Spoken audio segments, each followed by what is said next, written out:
Suscríbase a Delfino Más en delfino.cr y disfrute de todas las entregas de Curul en Llamas y de mucho más contenido en audio. Delfino.cr. El chuchinguismo político. Chuchenga, diputado, chuchenga. Si va a ser por nosotros que este país se puede ir a la mierda. Y en lugar de ponerle Instituto Nacional de las Mujeres, ponerle Instituto Nacional de las Lesbianas. No tengo dinero ni nada que dar. Delfino.cr presenta Curul en Llamas, cubriendo y sufriendo la Asamblea Legislativa, porque alguien tiene que hacerlo.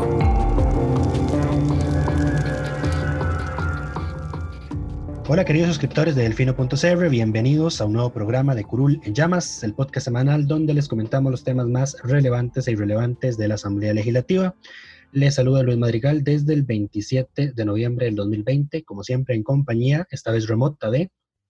May, espero que todas y todos estén bien. Sí, esta semana estamos por primera vez grabando en línea el podcast. Creo que vamos a cerrar el audio, el año grabando remoto, ¿no? Me parece que ya no vamos a tener más sesiones presenciales, es correcto. Ok, entonces nos escucharíamos presencialmente hasta el otro año, después de un mes de vacaciones que nos van a dar los diputados, gracias al Señor. Pero bueno, Sí. Empecemos con la lista de temas para esta semana. Vamos a hablar del presupuesto nacional que ya fue aprobado y la mega moción que se aprobó para hacer los recortes que quería la oposición. Vamos a hablar de los nuevos problemas de quórum en el nuevo edificio legislativo, las consultas constitucionales que se hicieron a los proyectos de licores y que levantaron controversia con unos proponentes, y el cierre de las sesiones ordinarias y el inicio de las sesiones extraordinarias que se dará a partir del 1 de diciembre. Correcto. Entonces, empecemos con el presupuesto. Bueno, se aprobó esta semana en primer debate el presupuesto nacional 2021. Ya les comentábamos en los reportes que, bueno, la oposición decidió imponer su supermayoría. La oposición es 47 diputados, el PAC solo tiene 10. Y bueno, no fueron 47 los que dijeron, bueno, vamos a recortar esto y esto es lo que queremos y si no nos hacen esto no vamos a aprobar el presupuesto. Pero bueno, eso fue lo que pasó. Presentaron una mega moción que hacía un recorte por 154.573 millones de colones. Ese es el neto. El bruto era por 192.043 millones de colones, pero esa mega moción hizo algunos incrementos de gastos por 37.469 millones. A ese recorte neto hay que sumarle, creo que eran casi 7.000 millones de colones, sí, por eliminar del presupuesto 2021 las plazas vacantes que ya habían sido eliminadas vía presupuesto extraordinario este 2020, pero que el Ejecutivo las incorporó también en el proyecto de presupuesto 2020. Entonces, acá tenemos que recordar que el gobierno, bueno, no, que la Asamblea estaba mocionando sobre el texto original del Ejecutivo. Correcto. O sea, no tenía ningún tipo de recorte, no tenía las normas de ejecución Era el original porque se volaron lo que habían avanzado en la comisión al aprobar el dictamen negativo de mayoría. Sí, que ya eso es otro tema de si podían hacerlo, no podían hacerlo y que ya pasó la página, no vale la pena traerlo aquí. Ya habrá que ver si alguien lo lleva a la sala constitucional, aunque lo dudo mucho. Lo cierto es que los diputados querían aprobar esa moción a toda costa, la moción 74, a pesar de que tenía varios errores, advertidos inclusive así por el Departamento de Análisis Presupuestario de la Asamblea, quien, entre otras cosas, les dijo, esta moción de ustedes es inaplicable. ¿Por qué? Porque resulta y acontece que los diputados recortaron en salarios, en componentes de salarios, incentivos salariales, pero no dijeron a cuáles plazas. No dieron el detalle de las plazas, entonces el sistema crashea si eso no está incluido. Sí, o sea, los programas de manejo de presupuesto son bastante técnicos y entonces toda la información tiene que estar disponible en el momento y tiene que hacer un cierre contable exacto porque de lo contrario el sistema no va a lograr aplicar la moción. Si es que si por usted así no le decirlo. dice, no dice cuál plaza es, el sistema no sabe a dónde hacer el recorte y crashea básicamente. Correcto. Otro de los errores es que, por ejemplo, estaban en los renglones para hacer recortes al Ministerio de Educación Pública Tenía y errores. de un momento a otro metieron al Ministerio de Relaciones Exteriores y Culto. Y bueno, don José María Villalta protestó por estos errores porque dice, esta moción es inaplicable y igual la están aprobando. Y también protestó porque esta mega moción de recorte era la número 74. Había creo que eran más de 80, 90 mociones presentadas. Y los diputados decidieron con su mayoría hacer una interpretación extensiva del artículo 39 bis del reglamento. Ese artículo en la práctica lo que hacía hasta ese día era que si el presupuesto, digamos, no, el presupuesto no puede estar en un lugar que no sea el primero. Digamos que la ley de patentes de Sarapiquí está en Lo el que lugar hace es que les 20. permite ordenar la agenda en el orden que quieran, ¿no? Adelantar temas. No, eso es una moción de posposición. Ok. Sí, pero vamos a ver. Ese proyecto está en el lugar 20 y lo quieren ver de primero. Entonces pasan una moción, artículo 39 bis, y ven primero el proyecto número 20.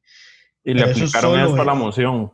Eso es solo para proyectos de ley completos, no para mociones, o al menos así se entendía hasta ese día que se aprobó una moción para posponer las 73 mociones que había por delante. La moción fue aprobada, José María Villalta dijo, esto es una violación a la literalidad del artículo de lo que dice el reglamento. Sí. Pero lo hacen como tienen mayoría y nada que hacer, ni modo. En fin, esa mega moción solo le sube. Ahora, eso sí debería ir a la sala, digamos. Alguien debería consultar eso. Nada más para que sentar el precedente. Sí, pero y saber si lo que se hizo está bien o está mal, como yo creo que estaba mal hecho. O sea, yo también soy de la tesis de que está mal hecho. Eso, a ver, si lo querían hacer bien, hubieran hecho una reforma al reglamento para poder hacer lo que querían hacer. A ver, tienen los votos para hacer eso. Las mociones se conocen con lo que se llama primero en tiempo, primero en derecho, salvo Exacto. que sean textos sustitutivos. Y obviamente esta moción no era una moción de texto sustitutivo. A pesar de que era una mega moción. A pesar de que era una mega moción. Ahora bien, solo pegaron el brinco, digamos, el Tribunal Supremo de Elecciones y el Ministerio de Seguridad. Claro, pero también hay que recordar que la mega moción se presentó en el último minuto. Sí, se presentó muy tarde, entonces fueron, digamos, que las únicas que pudieron reaccionar. Otras del todo no reaccionaron y ustedes se preguntarán por qué. Por ejemplo, el Ministerio de Cultura que le recortaron 1.500 millones. Pues porque la oposición lo que hizo fue tomar algunos de los recortes a los que el Ministerio de Hacienda llegó a acuerdo con las distintas instituciones, pero en otros sí decidieron hacer sus recortes. Entonces, por ejemplo, en el caso del Ministerio de Cultura, que con el trámite en comisión sí hubo recortes polémicos, en este caso no fue así porque fue el recorte que el ministerio dijo, bueno, podemos recortar en esto y no vamos a tocar operación sensible a la institución. Además, el recorte en esta ocasión para cultura fue mucho menor que lo que le habían metido en comisión, ¿no? Creo que sí, porque andaba como por 3.000 millones el recorte en comisión. Y Sí, esta vez fueron 1.500. 1.500 talladitos. Entonces, el recorte más grande se lo llevó el MEP, sí. con 77.417 millones. Ahora, ahí está, por supuesto, todo el tema de las plazas, de las cocineras. Sí, que eso fue otro tema polémico, porque recordemos que el gobierno metió en este presupuesto 2.000 plazas fijas para cocineras del MEP, de modo que ellas no estuvieran contratadas por las juntas de educación, que son designadas por las municipalidades, que en su mayoría están controladas por el Partido de Liberación Nacional, sino porque ya fueran funcionarios del MEP y que tuvieran que concursar por el servicio civil, etc. Luego salió que en la convención colectiva que el gobierno negoció, bueno, que el MEP negoció con los sindicatos de educación, estaba precisamente que se incluyeran esas trabajadoras ya en planilla del MEP.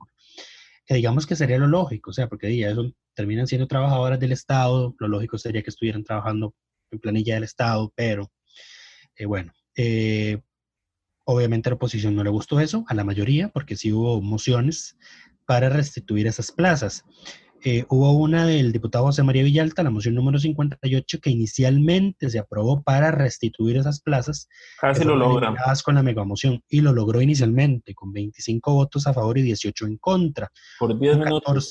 Hubo 14 ausentes. Menos de 10 minutos después se aprobó una moción de revisión para repetir esa votación. Algunos diputados que votaron a favor cambiaron su voto en contra, específicamente Eric Rodríguez Steller, Ivonne Acuña Cabrera, don Roberto Thompson Chacón, Floria Segreda Zagot de Restauración y don Giovanni Gómez también de Restauración. Otros que estaban ausentes ingresaron y votaron en contra, y otros que votaron a favor o en contra se fueron de la sesión. Entonces, la segunda vez que la moción fue votada quedó 19 a favor, 26 en contra y se rechazó.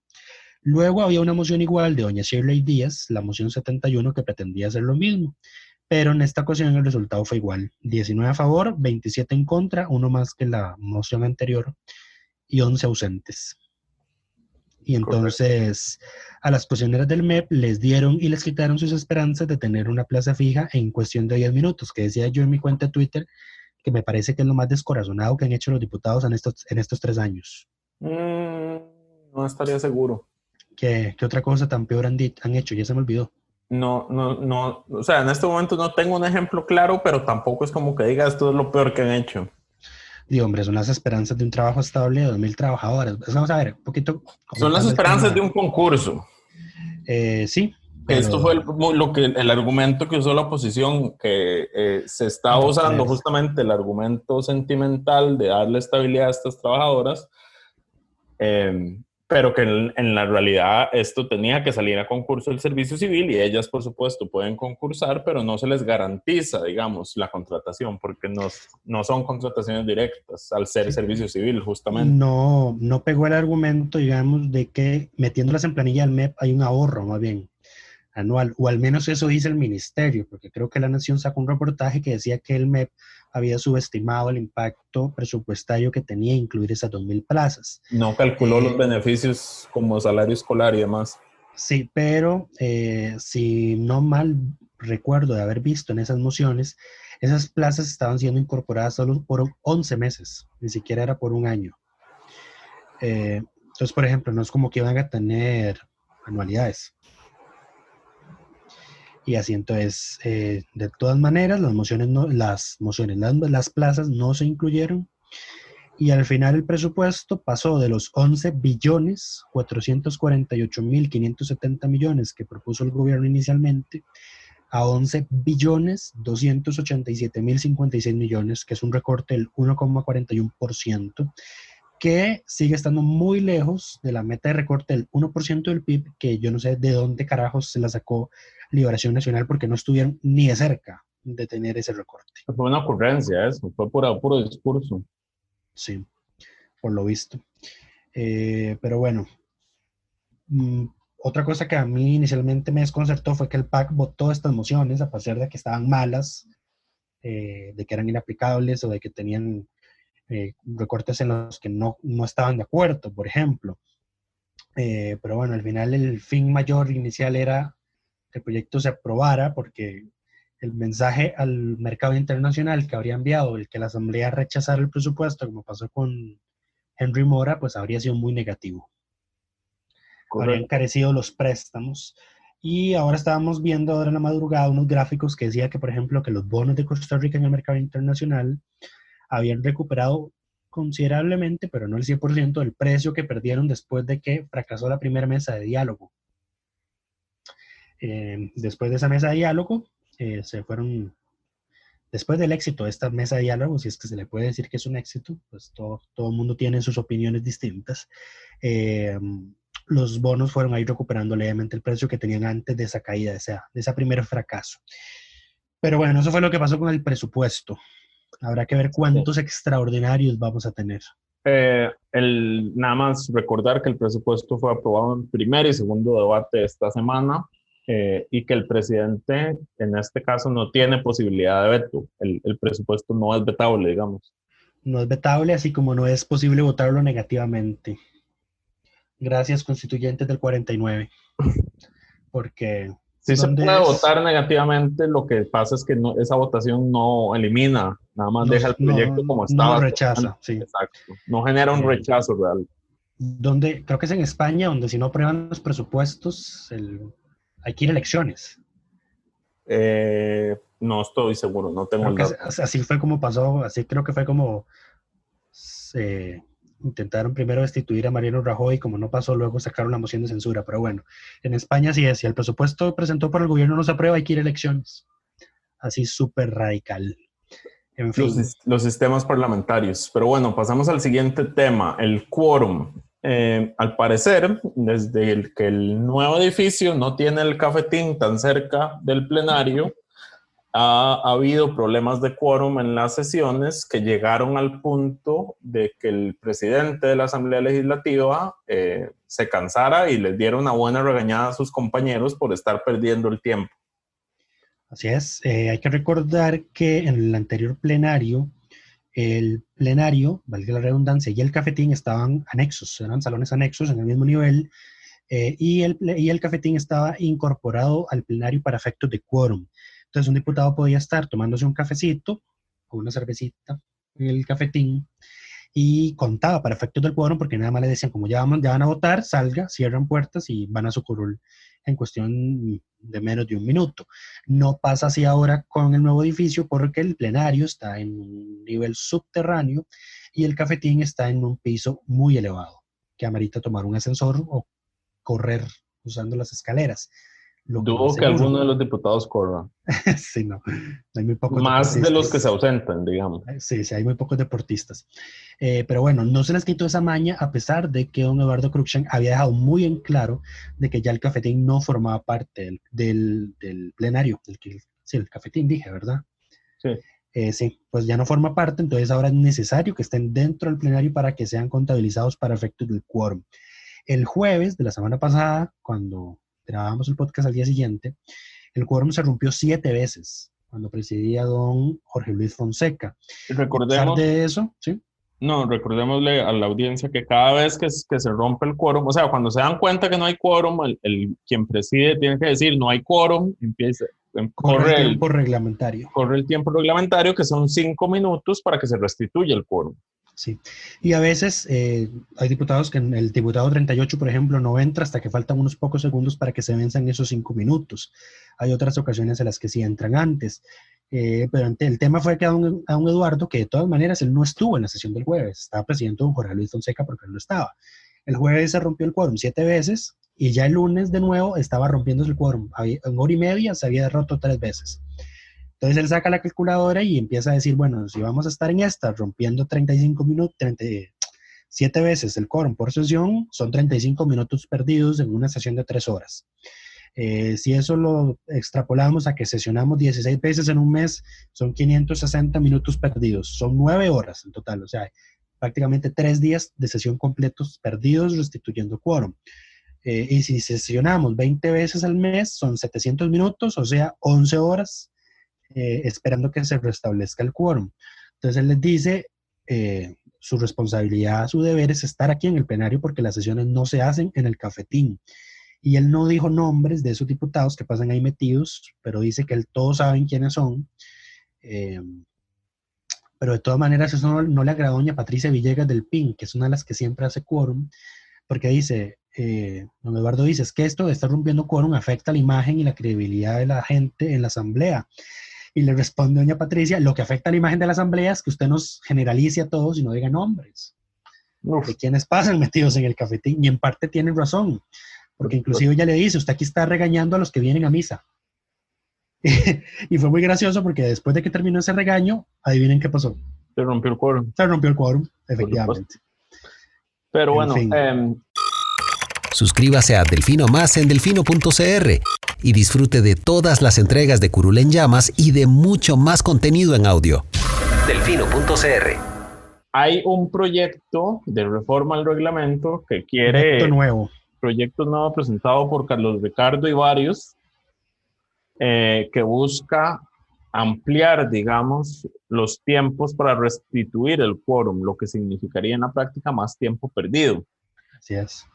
Hay que recordar, en la actualidad, aunque creo que se aplica muy poco, y eso es parte del problema, es los diputados que no están cuando se rompe el quórum, o sea, que están sin justificación de su ausencia, cuando no hay quórum, pierden la dieta de ese día, ¿verdad?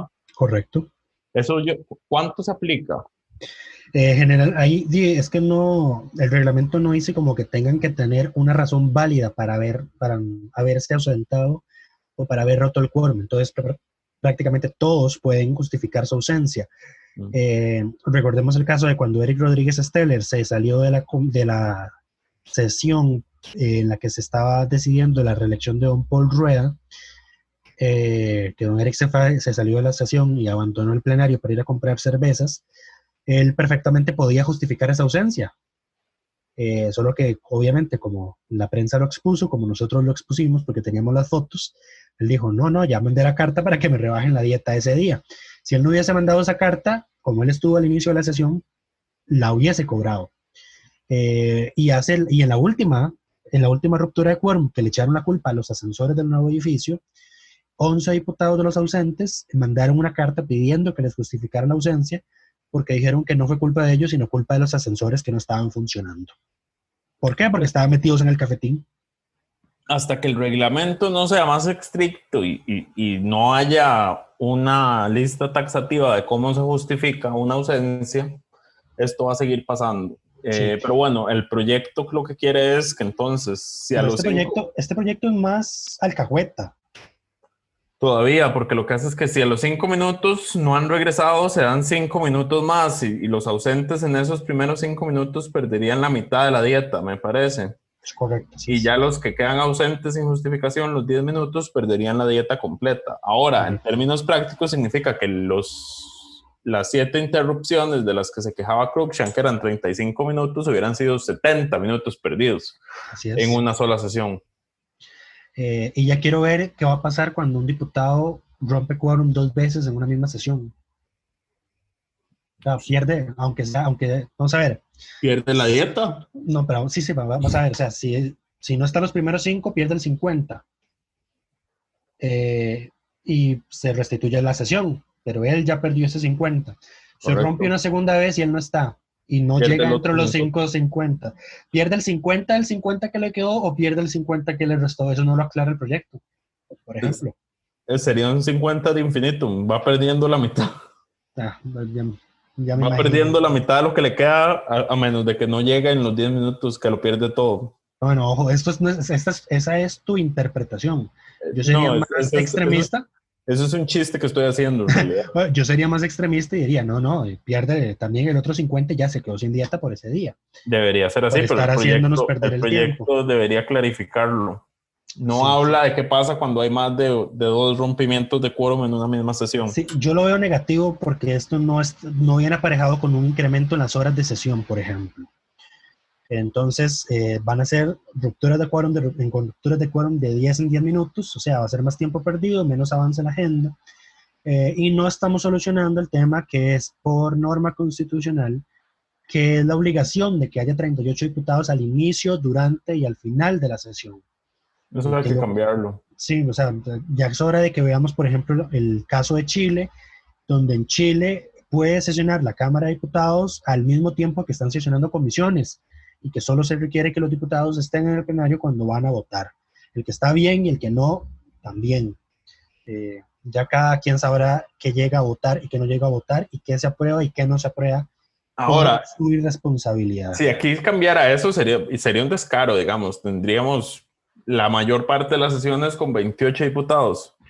Sí, pero vamos a ver, pero la idea es que puedan sesionar las comisiones al mismo tiempo, que nos va a hacer más difícil a la gente y a la prensa estar pendiente de todo lo que se hace al mismo tiempo. Y puede ser, sí, pero habría que ver inclusive qué comisiones sesionan, qué temas relevantes hay, porque a veces en el plenario se habla mucha paja, y hay diputados que hablan mucho rato y repiten los mismos argumentos durante los 10, 20 minutos que hablan, o se ponen a hacer presentaciones en la nueva pantalla, o a leer discursos, en fin, o sea, vamos a ver. A poner audios.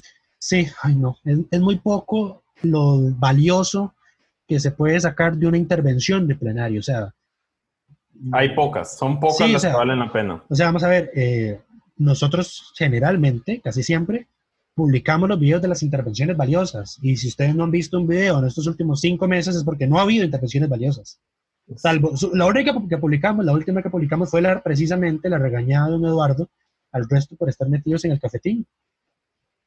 Fue lo único valioso, relevante que pasó, por ejemplo, ese día y lo que merecía destacar. Porque ya hay otros discursos que seas tonto, parece que son de campaña política, qué desgracia. Es que ya empezó. Pero bueno, pasemos a los siguientes temas. Yo antes de pasar a los siguientes temas, a mí me parece justamente que este proyecto de reforma al reglamento lo que viene es a atender, incluso a empeorar los síntomas y las consecuencias del ausentismo en el plenario y no atender la base del problema, que es lo que menciona Lucho. Hay que cambiar la forma en cómo opera el plenario. No debería hacer falta que estén los 38 para hacer discusiones. Y esto lo que nos evidencia además es que este nuevo edificio de la Asamblea no fue construido pensando en las necesidades de la gente. Inclusive los diputados tienen problemas. Está el problema de los ascensores, está el problema de que ahora no tienen el cafetín, o sea, que tienen que negociar ahí, no pueden comer en el plenario. Yo digo, estos están maleados. Porque ya se acostumbraron a tener el cafetín ahí a la par. Cuando lleguen los nuevos y ya no tengan cafetín a la par, ya no van a tener esa costumbre.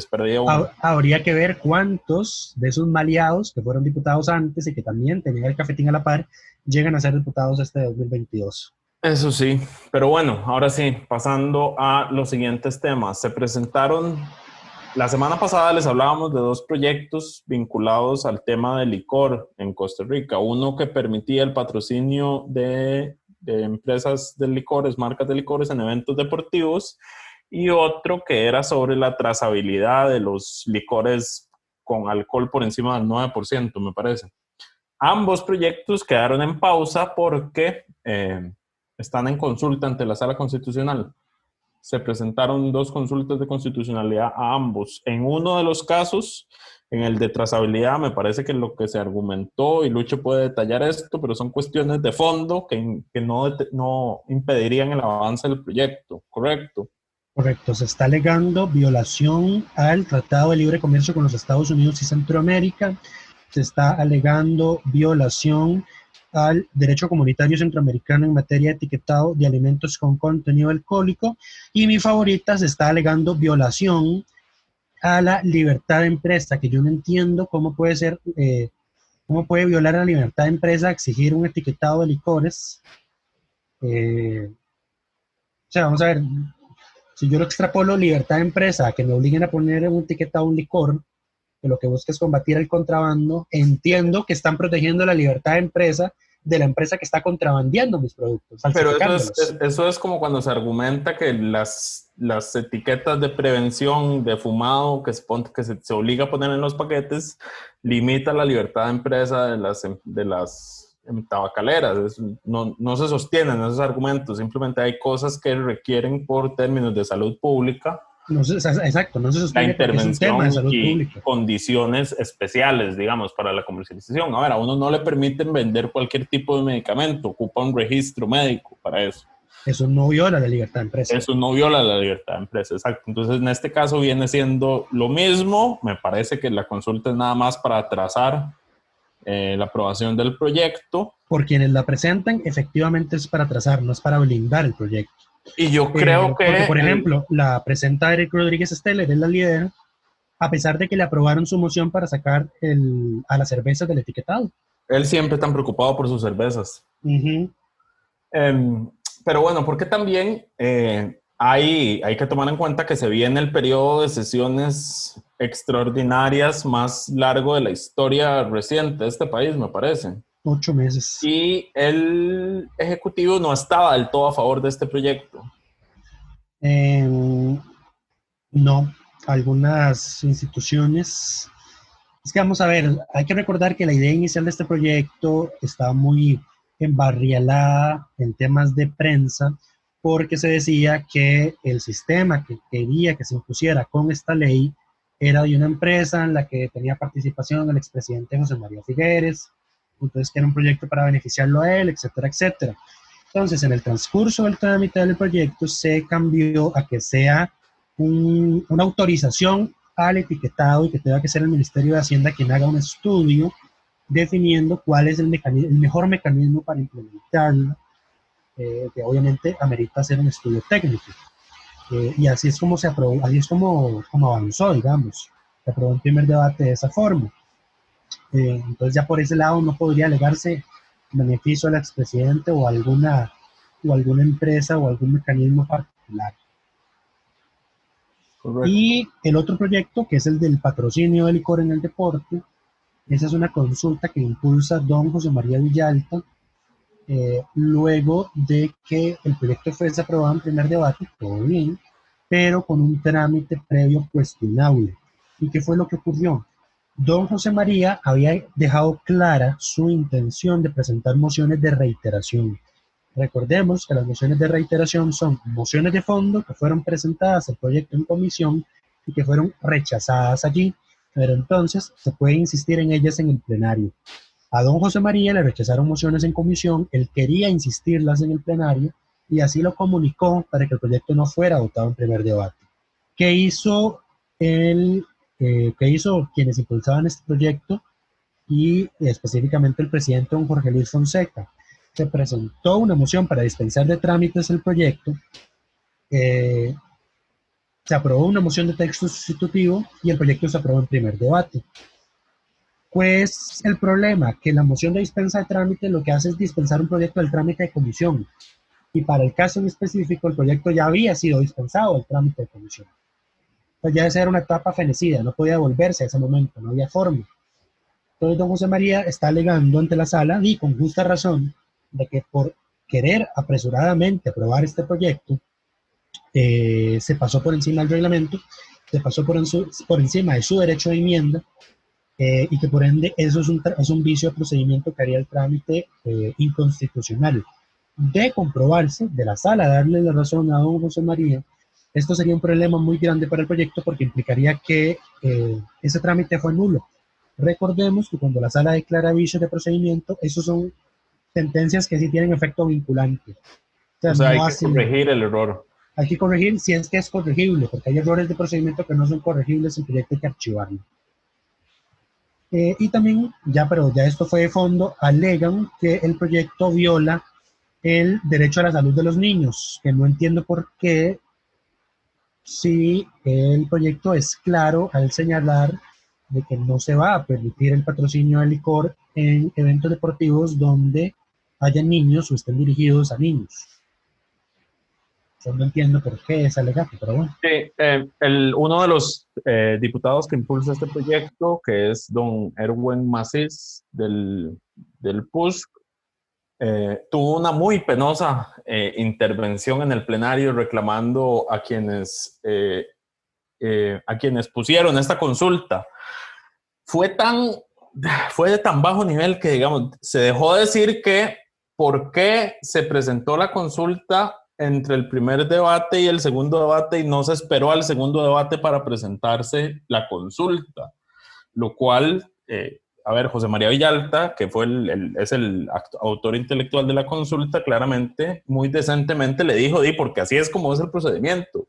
Las consultas facultativas de constitucionalidad se tienen que presentar después del primer debate y antes del segundo debate. No hay ningún otro momento. Ya después de eso, por aprobada la ley, sería una acción de inconstitucionalidad lo que habría que presentar.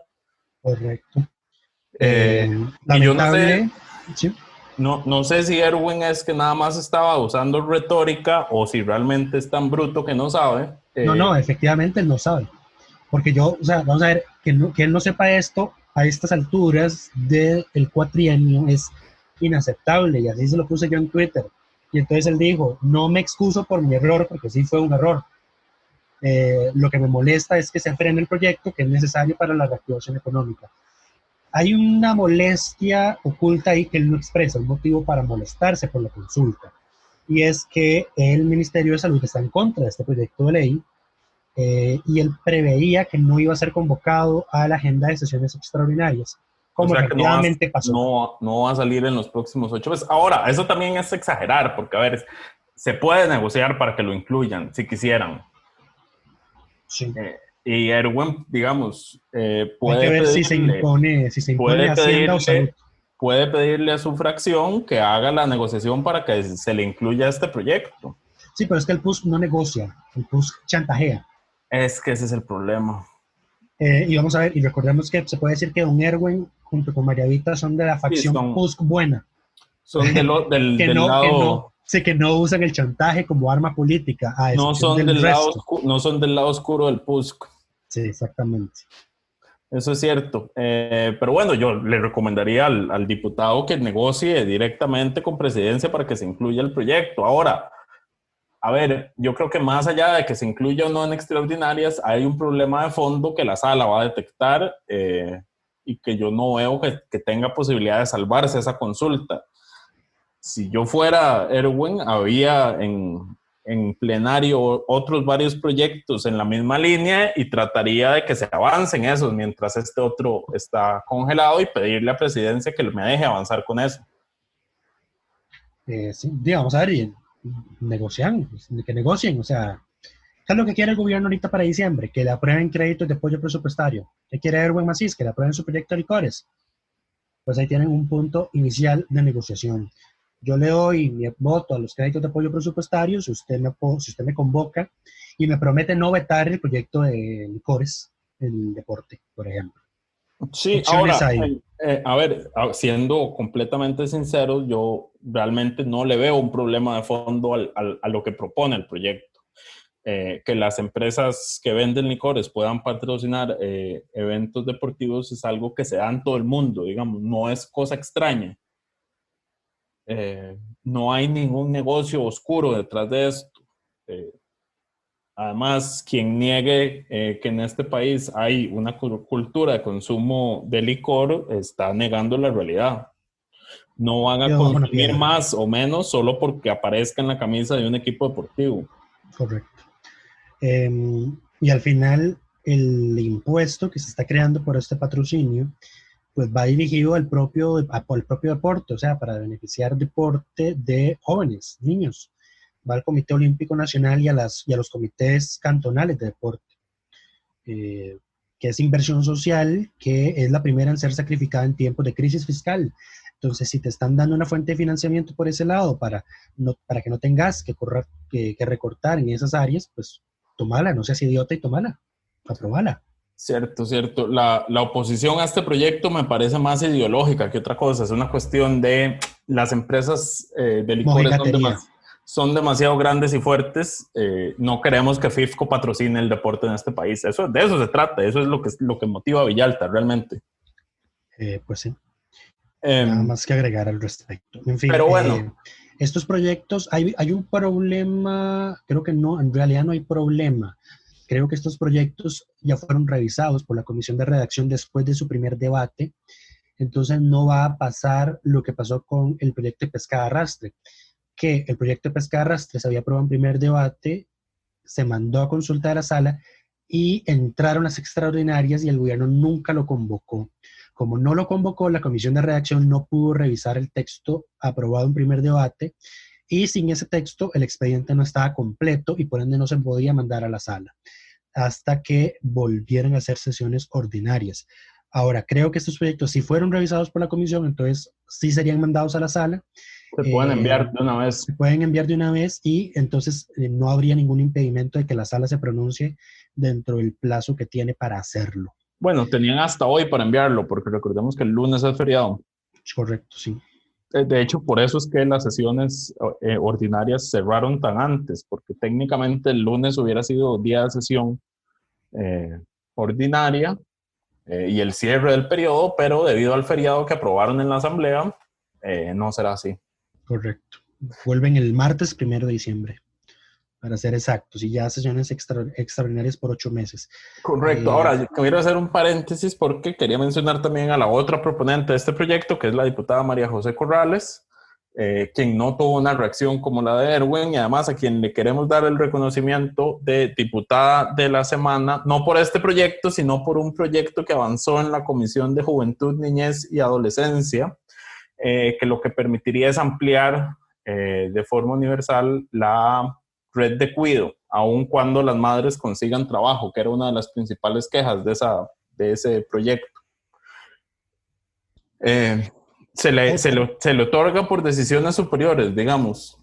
Sí, a Diego le gustó mucho esa iniciativa. La autoridad superior nos dijo que la diputada de la semana era doña María José Corrales. Nosotros respetamos el criterio. Sí, o sea, yo tengo otra razón para reforzar esa decisión, digamos, para que no sea solo ese motivo. Doña María José, como presidenta de la Comisión de Juventud, Niñez y Adolescencia, fue la que impulsó el texto sustitutivo que hizo menos gravoso el proyecto del bloque Provida que pretende reconocerle derechos al no nacido. Recordemos que en esa versión inicial del texto se le daban más derechos al feto, al cigoto, etcétera, por encima de la mujer, de la persona embarazada. Aunque doña Paola presentó como 40 mociones para cambiar eso, ninguna se la aprobó, pero sí aprobaron una moción de doña María José para hacer menos gravoso ese texto. Aún tiene sus cositas que pueden solucionarse con mociones 137, pero ella logró hacer menos duro ese texto. Entonces también hay otro motivo ahí para reforzar esa designación. No, yo creo que la diputada ha sido también muy buena con su agenda. A ver, ella está muy metida en el tema de deporte, juventud, niñez, y ha sabido sacar sus proyectos en esa línea. Con Cruzitas, sí, pero ahí nada avanza, digamos. Con Cruzitas nada avanza y nada va a avanzar en este país nunca. Creo que podemos darlo por perdido. Tampoco lo convocaron a las sesiones extraordinarias, según estoy viendo acá. Y creo que, bueno, ya podemos hablar de sesiones extraordinarias. Ahora sí, para cerrar la... bueno, no. Antes, un último tema, Mario, antes de hablar de las sesiones extraordinarias y lo que se viene para estos 43 proyectos que se convocaron no van a ser la agenda de todo el periodo, pero es el inicio de... hubo un diputado... que Lucho ahorita me va a recortar el nombre, que llenó de emociones el proyecto que buscaba quitarle gasolina, los beneficios de gasolina a los diputados. Óscar Mauricio Cascante, electo por el partido Unidad Social Cristiana por la provincia de Punta Arenas. Sí, él metió como más de 43 mociones, algunas con sentido, algunas otras irracionales. Básicamente él bloqueó el proyecto de mociones. Hay que ver cuál es su intención real, si quiere realmente que se mejoren algunos aspectos o si nada más quiere trabar el avance de este proceso. Yo me inclino por trabar el proceso porque no quiere renunciar a su gasolina, específicamente, inclusive presentó mociones. Presentó una moción para que los de las costas no se les quite, solo a los del área metropolitana. Ajá, y hay algo así llamado legislación en beneficio propio, y es un delito, por cierto, tipificado en la Ley contra la Corrupción y el Enriquecimiento Ilícito, por si alguien se la quisiera recordar. Correcto, pero bueno, ahora sí, hablemos de las sesiones extraordinarias. Hoy mandaron el decreto de convocatoria, como ya bien dijo May, son 43 proyectos inicialmente. El Ejecutivo dijo que va a darle prioridad a los proyectos que enmarcan acuerdos adoptados por la Mesa de Diálogo Multisectorial, a la recuperación económica, generación de empleo, iniciativas para los sectores pesquero, agroproductivo y desarrollo territorial, y 3 proyectos para combatir la violencia contra la mujer. ¿Qué no se convocó? ¿Qué es lo relevante? Se podría decir, no se convocó la ley de empleo público porque dice el gobierno que va a dar una semana de tiempo para que los partidos y el gobierno puedan negociar las mociones que se van a aprobar en la comisión, que ya está dictaminado, pero ahora vienen las mociones 137. No se convocó el proyecto sobre cáñamo industrial ni cannabis medicinal. Y no se convocó la reforma a la Ley de Contratación Administrativa que impulsa la Contraloría porque el Ejecutivo lo está supeditando a que primero se apruebe la reestructuración del INAH, que impulsó el ahora ministro de Comercio Exterior. Don Andrés Valenciano, gracias, porque se me había olvidado el nombre. Vamos a ver, si convocaron la Ley de Aguas, que impulsa doña Paola Vega, la vetada reforma a la ley de órganos, que ya les comentábamos de eso en los reportes. Se convocaron algunos convenios internacionales en materia de intercambio de información hacendaria y de tributación, minería de Avangares, que está en consulta ante la sala, la creación de un impuesto a los cobros judiciales para mejorar ese servicio, el polígrafo para los policías, el impuesto a la ropa americana para financiar la lectura, la ley de impuestos a los vapeadores y cigarrillos electrónicos. ¿Qué más se convocó relevante? Está convocado el proyecto del quitarle la gasolina a los diputados. Muchas gracias. ¿Qué más? La ley de reactivación y reforzamiento de la red de cuidado infantil, que era el proyecto por el que le dábamos el título de la semana a doña María José Corrales.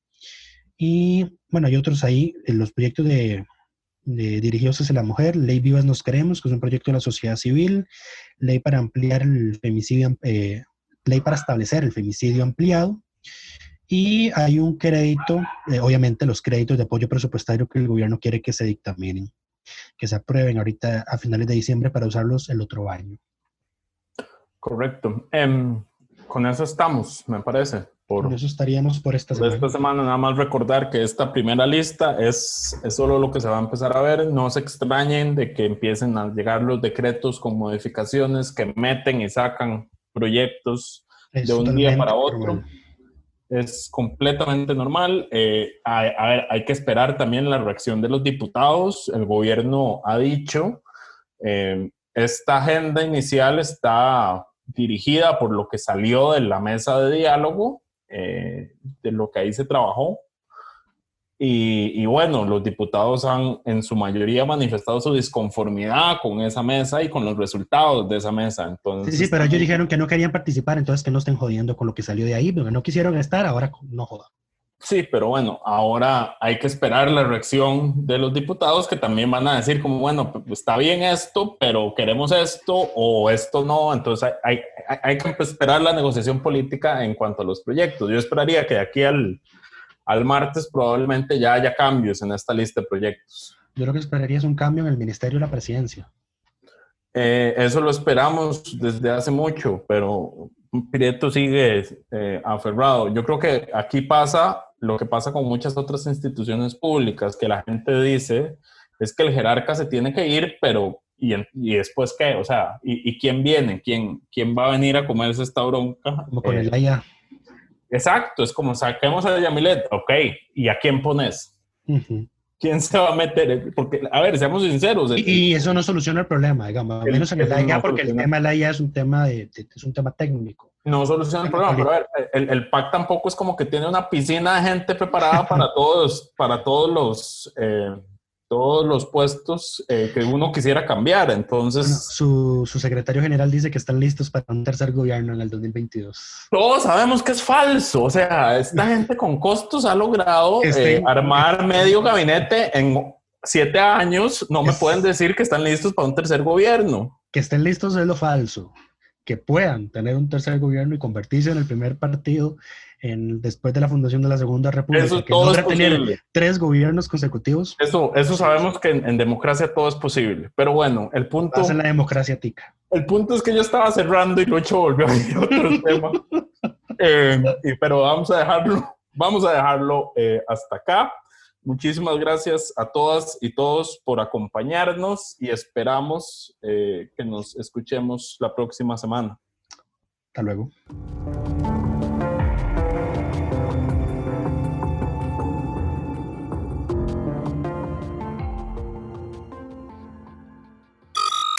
Suscríbase a Delfino Más en delfino.cr y disfrute de todas las entregas de Curul en Llamas y de mucho más contenido en audio. Delfino.cr